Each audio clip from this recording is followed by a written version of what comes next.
Hi everyone, how you doing? It's James Arter here. Hope you're doing really well. So I'm going to talk about sidechaining today. There's so many different ways you can use sidechains in a mix or in a production, but I'm going to give you 5 examples that I use very often. So if that's something you're interested in, stick around and I'll show you what I do.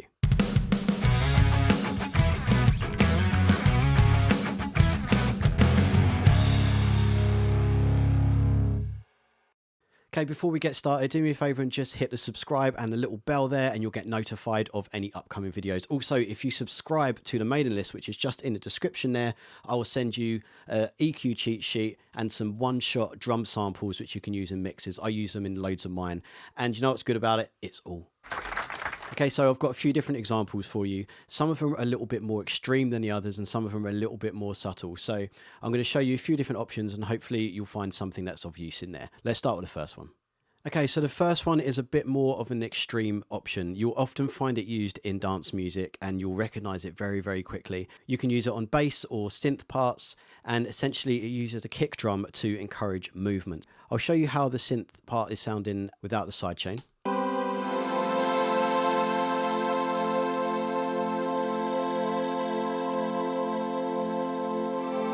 Okay, and then we've got the kick drum. I'll just bring that in so you can hear a little bit of context.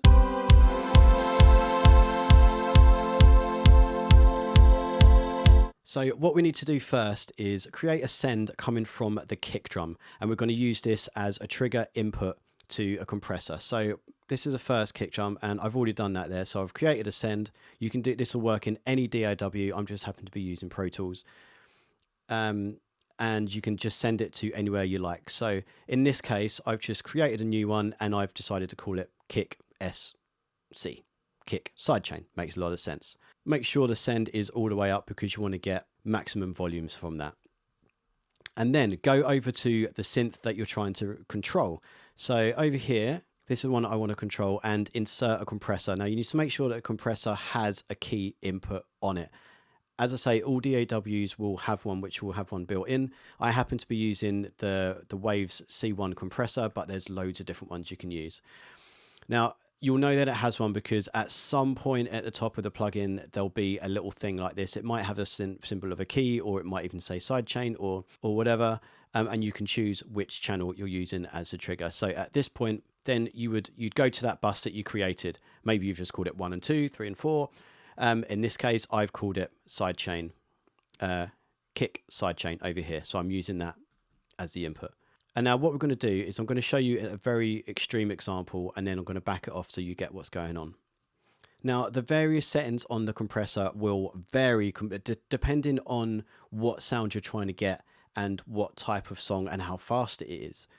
Best thing to do is to just start with a ratio of nothing too crazy. So I'm going with about a 4:1 ratio, fast attack and a fairly fast release. And what we're going to do is we're going to bring the threshold all the way down just so you can see it's in an extreme circumstance.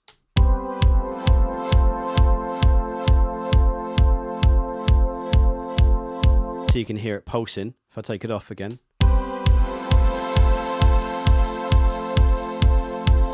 And that's taking the lead from the kick there. So now I'll bring it back in, and I'm just going to raise the threshold a bit.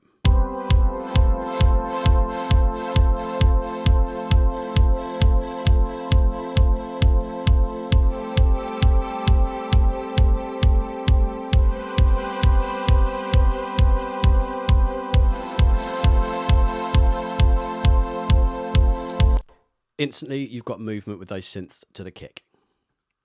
Okay, next up is using it on vocals with reverb or delay.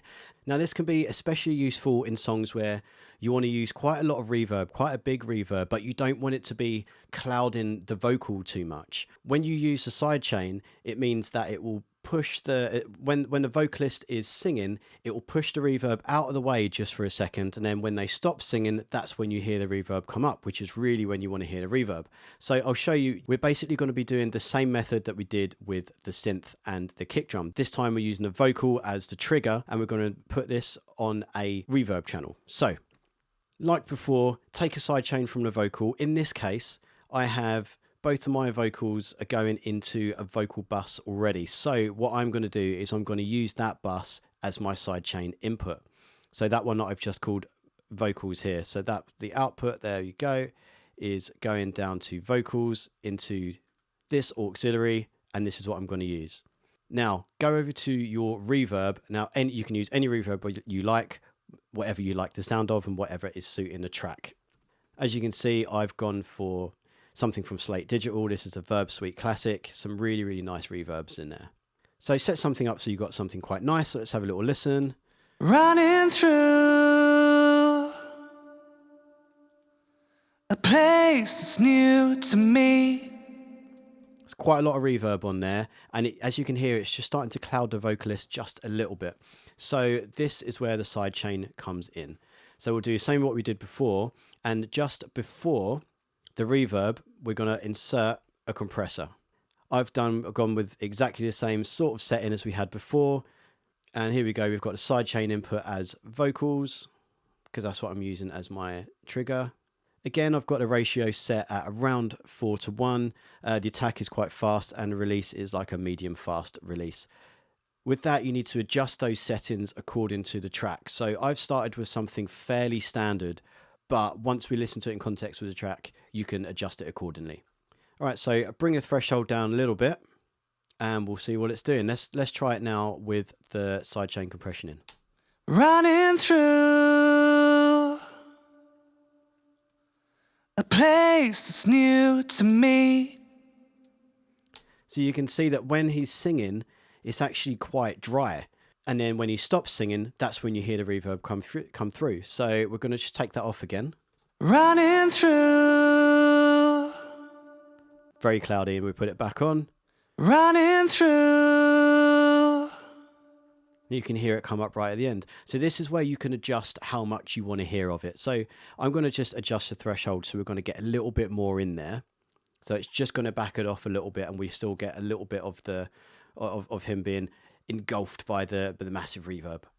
Running through a place that's new to me. So if we listen to that in context with the track. Running through a place that's new to me. You see how it just pushes the reverb out of the way while he's singing, and then you can hear it just afterwards. And as it goes, that's just one of the reverbs that I've got on this track, but I also have got various delays and lots of other things going on which make up the whole sound. I'm just going to show you a little blast of it so you get the idea. In case you're interested, this artist is a guy called Matt Cochran. I'll put a little link down there so you can go and check out his stuff. He's got a beautiful voice, fantastic songwriter, and just to make things even worse, he's a bloody nice bloke. Running through a place that's new to me. Okay, there you go.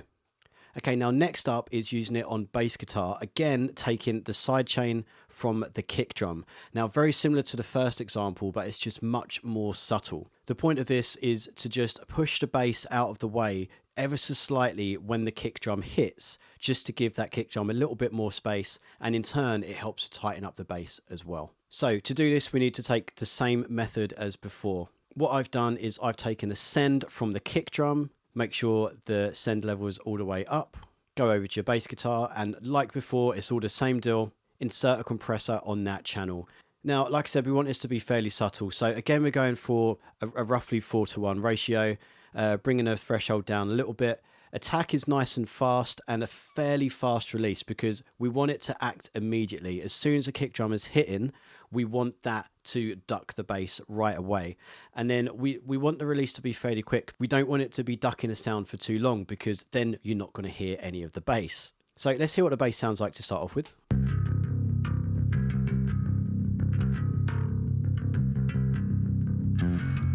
Okay, and then with the drums.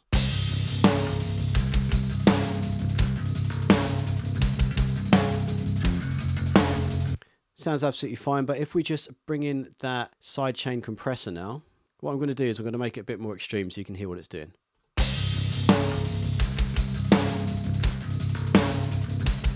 See how it's totally pushing the bass guitar out of the way when the kick drum hits. Now we don't want it to be as extreme as that, so we're just going to nudge it in, and to be honest, you'll barely hear what it's doing. You just want it to just be touching it just a little bit. Best to listen on the headphones this one, but I'll show you with and without. This is now without.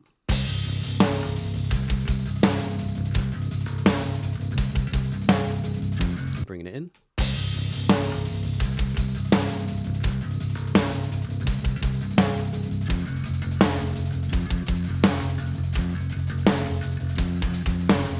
And there you go, much more subtle, but when you add all these things up in a mix, it will make a big difference. Okay, next up, we're using it on guitars, taking a sidechain from the snare drum. Now this one, again, is very subtle, like the last one, but you'd use it in quite a dense rock or metal mix, especially when you've got lots of guitars going on and you just need to get them out of the way of the snare ever so slightly, just to create a little bit more space. Okay, so as it stands, the guitars sound like this.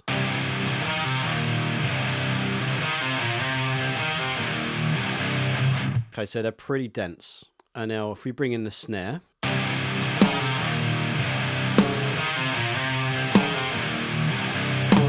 And now what we're going to do is we'll do exactly the same as what we've just been doing before, but this time we're creating a sidechain from the snare drum, not the kick drum. Now, same as before, on the guitar bus, here I've got 4 guitars all going into one stereo bus. Insert that compressor and match up the sidechain. So I've got the snare sidechain going in there. And what we'll do is I'll show you very extreme circumstance again, just so you get the idea. So I'm taking very similar settings from before. I've got a fairly low ratio, around 4:1. I've got a fast attack and a pretty fast release as well, because like before, we just want to push the guitars out of the way just for a split second. But if we hear it in extreme circumstance, it will work like this.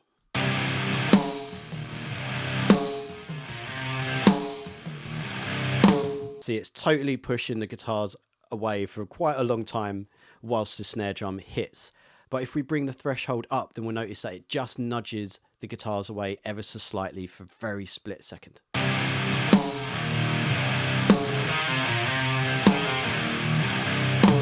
So you can hear it working ever so slightly there. And if we just hear that in context with the whole mix, you should hear that will make a bit of a difference.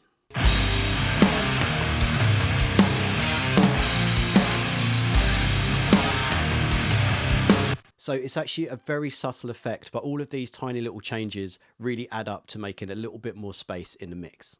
Okay, last up is something you can use really subtly or quite aggressively for quite an interesting effect. So it's going to be using drum room tracks, taking the trigger from the snare drum. Now the intention is to basically control the sound of the room, to try and get as much of the snare sound out of the room as possible. So in this case, instead of using a compressor this time, we're going to use a gate.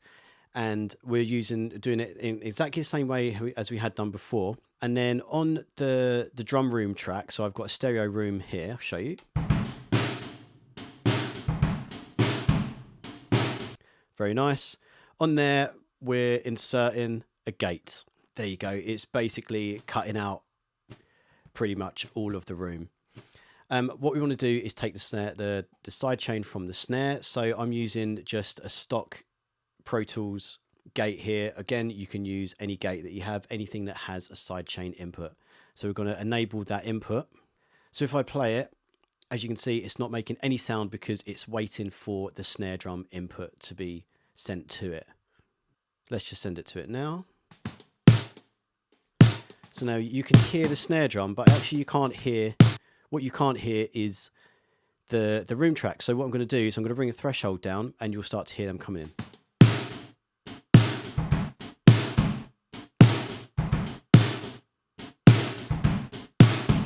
Obviously that's quite aggressive, a little bit of a Phil Collins sound going on there. Also you can, I've adjusted the settings here so it's specifically trying to find the snare and trying to cut out as much as possible of everything else, because there's a little bit of bleed going on in that snare, which I usually don't mind, but for the sake of the video I'm trying to cut out as much of that as possible.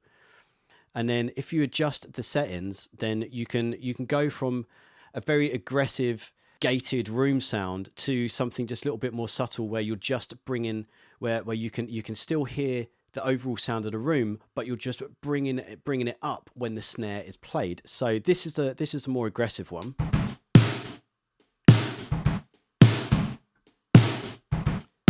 But if we make it a little bit more subtle,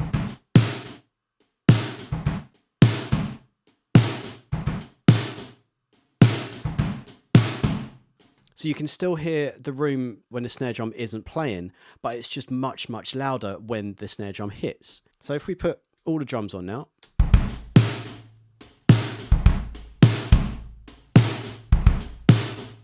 see, it's really bringing out the snare. And if we just take that off totally,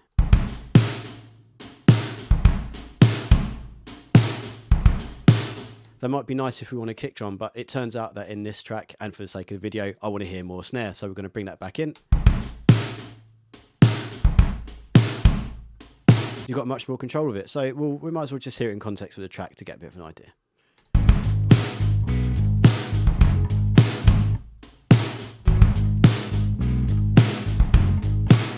And there you go. So those are 5 ways I like to use a sidechain. What do you like to do? How about you leave a comment below and we can start talking about it. If you like the video, hit like. If you want to know some more, then hit subscribe. And if you sign up to the mailing list, I will send you some free stuff. Okay, thanks very much for watching. I'll see you next time. Bye for now.